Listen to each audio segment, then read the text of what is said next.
Now what will it be? Death or exile?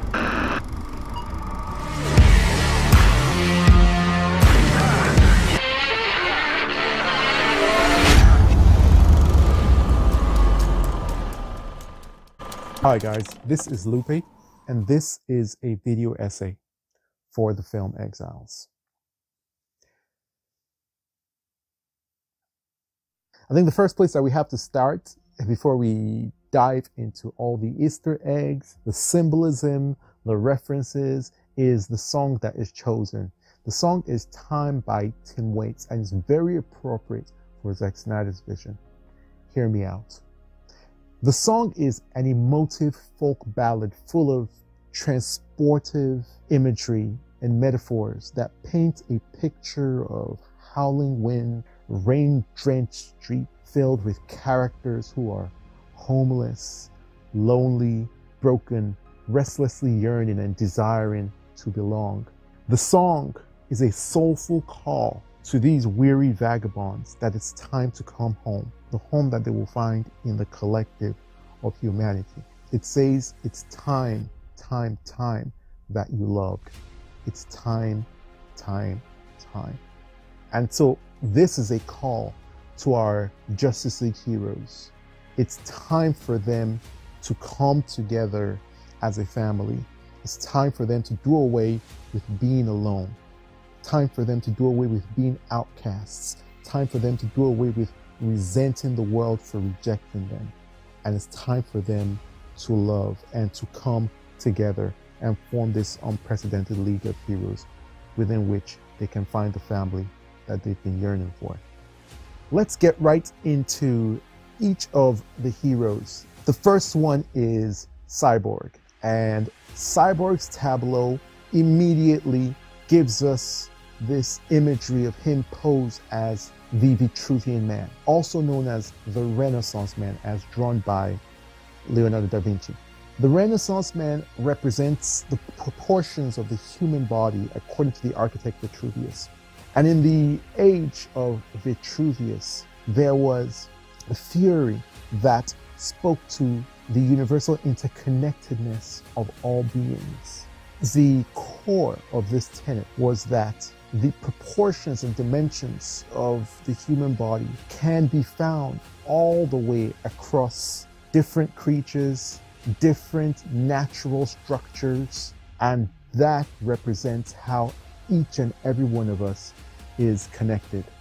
Now the question is, why is that appropriate for Cyborg? First of all, Cyborg is a human who is connected to all of technology. And at the same time, he's not just connected to humanity through being a human and then to all of technology, he's also connected to the enemy of our story, connected to the Apocalyptians and all their technology through the mystery of the mother boxes that essentially created who he is today. So this sort of universal interconnectedness is something that his character is going to struggle with, but on his hero's journey is going to find that it is actually a benefit. And I think that the embodiment of this whole concept is in one of Zack Snyder's favorite Joseph Campbell quotes, and it says, "All the gods, all the heavens, all the hells are within you." Next up, let's go over to the Batman motif. I think this one is actually like the most interesting one. It has the most Easter eggs, the most allusions and references. We see all these motifs that recur, over Batman stories. We see, the gun, the pearls, the bat signal. We also see, the house in which he lives in. We see Wayne Manor. But it's important to note that apart from that, the setting is rainy, it's gloomy. There are these harsh lightning strikes that cast long shadows. We have the family mausoleum. We have gravestones, and this one in particular is Richard Grayson. You know that in the Snyderverse, the Robin who has been murdered by Joker, as seen in Batman v Superman, is Dick Grayson. He calls it Batman's most personal injury. So with all this sort of macabre, dark imagery, the tone is set. Batman is surrounded by death and darkness at every turn. If Superman is the god of light, the mythological character that represents light, then Batman is the polar opposite. He's the mythological character that represents darkness and death. As we go along, we also see this marquee with the Mask of Zorro written on it. This is quite important to who Batman is as a character historically and portraying him. Batman, just like Zorro, is a masked and caped vigilante who is an upper-class nobleman who fights for the oppressed and downtrodden. Zorro means fox, and in literature, foxes are said to be wily, cunning, clever characters, a very fitting allusion for the world's greatest detective.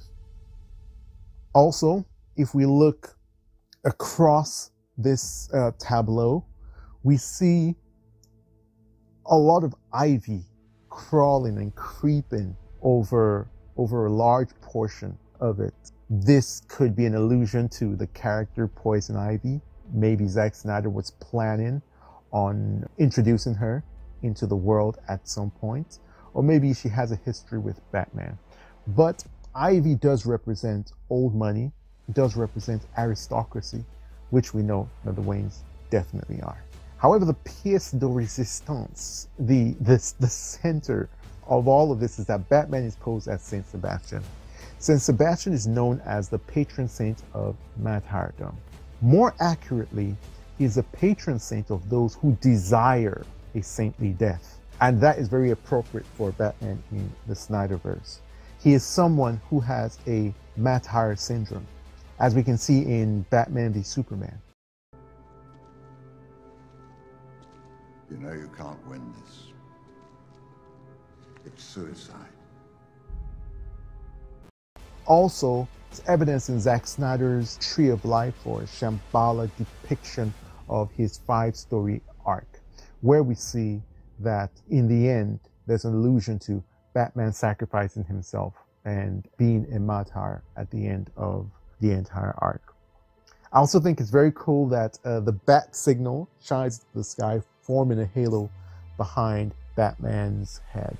Another allusion is he's chained to the pillar, and the Waynes, Bruce Wayne himself, is a pillar of society. Also, he's standing on this foundation of justice, but there are cracks in the foundation, and that could be an allusion to the things he's done, him losing his way, his cruelty. After all, extrajudicial vigilante justice is not justice after all. And that's one of the things I appreciate about Zack Snyder's take on these heroes. His deconstruction of them. It makes us question what they are at the core. And he did a very good job of that in Batman v Superman, highlighting the fact that Batman's brand of justice is not justice, it's extrajudicial, it is vigilante justice. It is something that normally we frown upon. These cracks in the foundation of justice are an allusion to that. So we travel forward with a bolt of electricity to Barry Allen, the Flash. First thing we see is this gravestone of Nora Allen, and then we see laboratory equipment. The laboratory equipment obviously points towards his job as a forensic science. The gravestone is of Nora Allen, that is of his mother, a key figure in his journey who he has lost. Thunderbolt is obviously a symbol of who he is in his powers. And we see all this imagery of, time and space. We see this imagery, this one is really cool, hot dogs. And the hot dogs are for when he met Iris West, which we see in Justice League. And there's this deconstructed clock, which is what Barry Allen does when his powers are fully manifested. He deconstructs time, speeding forward and backwards through the Speed Force, bending it to his own will. Obviously, that imagery harkens back to Zack Snyder's Watchmen and how Dr. Manhattan also deconstructs time. Flash here is poised as Mercury or Hermes. And Hermes is frequently depicted with this scepter in his left hand. It's a staff with two snakes intertwined around it, facing each other at the head. It is a symbol of peace, and the one who, wields it is usually a messenger, a negotiator of peace. And also in depictions, he's usually depicted with his right hand pointing the way. It's a recurring motif in depictions of Mercury. And obviously, Flash in this, art, this Snyderverse, is a messenger. As we can see in Batman v Superman, he sends a message to Bruce Wayne. The right hand pointing the way is the messenger telling the person who's receiving the message, the way to go, or giving them instructions. Also, I think it's really cool to see the water drops from the previous relief of Batman are suspended in time, frozen in time. I think this is one of the more beautiful poetic ones that we get to see. Then we have Aquaman. This one's quite simplistic, but there's quite a bit going on, and there's quite a bit of a reveal here. So first off, we have this bottle of rum, which alludes to this different take on Aquaman. And when we think of the sea and rums, we think of pirates, and there's this sort of like rebel, rock and roller, swashbuckling, outsider feel, which is a very different take from the Aquaman that we're used to, but very welcome. It's very modern. It's a beautiful reinvention of the character. Also, the bottle of rum has the symbol of Zack Snyder's production company, which is called the Stone Quarry. And in case you didn't know, Zack Snyder has his own whiskey, and so I thought that was very cool sort of thing to throw in there. In terms of the Orisha of gods and that illusion, Aquaman is posed as Poseidon, which is very apt. Poseidon being the god of the seas, the god of the oceans. And then there's also this Cthulhu Lovecraftian imagery, which alludes to the mystery, majesty, and horror of the deep. And I always thought that was such a beautiful element that should be weaved into Aquaman's story. This is a really important Easter egg, and it opens up our mind and reveals a lot about this universe and a lot about what has happened with the DCEU. Zack Snyder revealed to me that this is a broken urn, and flowing from it are the ashes of Arthur's father. So in the DCEU, Arthur's father is actually dead, unlike in the Aquaman movie. At the end of Justice League, Aquaman will be returning to his home to go through the rites and passages of releasing his father's ashes into the ocean. And Zack Snyder described to me this powerful image of Aquaman diving to this coral reef where this urn has been lowered into, and smashing the urn, and then this black smoke spreading and dissipating, and then Aquaman, swimming through the black ash and just emerging from it as some symbolic sort of phoenix being reborn. That is quite an interesting reveal, because in the Aquaman movie, we know that his mother and father are still alive. But in Zack Snyder's DC universe, it's a very, very important element, because it shows that every single one of the DC heroes is an orphan, either by death or by exile or by imprisonment. And so this loneliness is what sets them apart, is what they need to overcome, and what they need to do to come together to form this Justice League. Then we come up on, the greatest of them all, Superman. I am a Superman fan after all. So this one is very symbolic. Let's go in.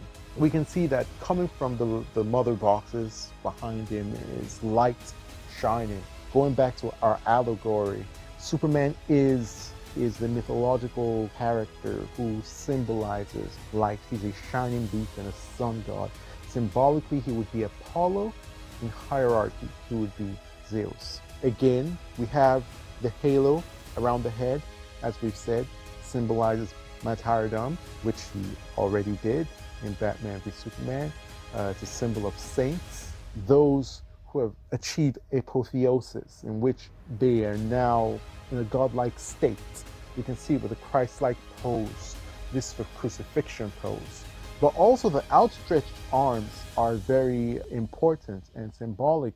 In one hand, he has Earth, and in the other hand, he has the Kryptonian Codex. Kal-El's mission from Krypton is to be a bridge between both worlds, to bring both worlds together. It's a message of diplomacy, a message of hope. Is it true what Zod said about the Codex? We wanted you to learn what it meant to be human first. So that one day, when the time was right, you could be the bridge between two peoples. Finally, we come to Wonder Woman. We come across this imagery of Dr. Moreau's mask, or that's a mask from World War I. And we have this hat of, I think that's a Prussian soldier, and then we have a shield of a crusader. In Zack Snyder's original vision for who Wonder Woman is, she seeks Ares through different wars and different eras, and she really gets worn down by all the carnage and the repeated wars and wars and wars, and it weighs very heavily on her heart. Also, the heart image could just allude to the fact that she is the heart of the Justice League in a way. We see her chained up. It's very, very powerful, very direct imagery of the feminists, and the feminist ideal breaks from the chains of the patriarchy. She's also posed as Joan of Arc. Joan of Arc, a warrior, a female warrior who achieves mythical, legendary, heroic status. I think it's very clear and very powerful imagery. Then we see on her left the daguerreotype camera that takes the picture that, is a very important plot point in Batman v Superman at her first movie. We also see Trevor's watch. It's a motif and a totem to her time with him and her love for him. And then we see the helmet, the original helmet of Ares. And this is a very important piece. It reveals a lot. Also is another reveal of how his vision for the DCEU was changed. This is something that haunts her, because something that wasn't addressed in Wonder Woman 1 is that she is destined to wear this evil crown as the god of war. And so it's something, it's like the dark side of her that she has to wrestle with and be careful about. And obviously we remember that Ares looked nothing like a character wearing that evil crown. So we can see, the light behind her is like, the fire, like how Joan was burnt, and is portrayed in a lot of imagery. And you can see like it's very, very powerful stuff. And so, all the mother boxes are activating, are doing their thing, and they all come together like the Justice League will come together. So I hope you guys enjoyed that quick breakdown of the Motherbox Origins, Zack Snyder's Justice League. Look forward to doing more deep dive videos, breaking it down a lot more, having fun with you guys. If you like this, please like it. Please subscribe to our channel. Subscribe to the Film Exiles. We're a very, very small outfit, and we are growing, and we do a lot of fun, cool stuff over there. So be kind, subscribe, join us. And whatever you do, remember, stay exiled.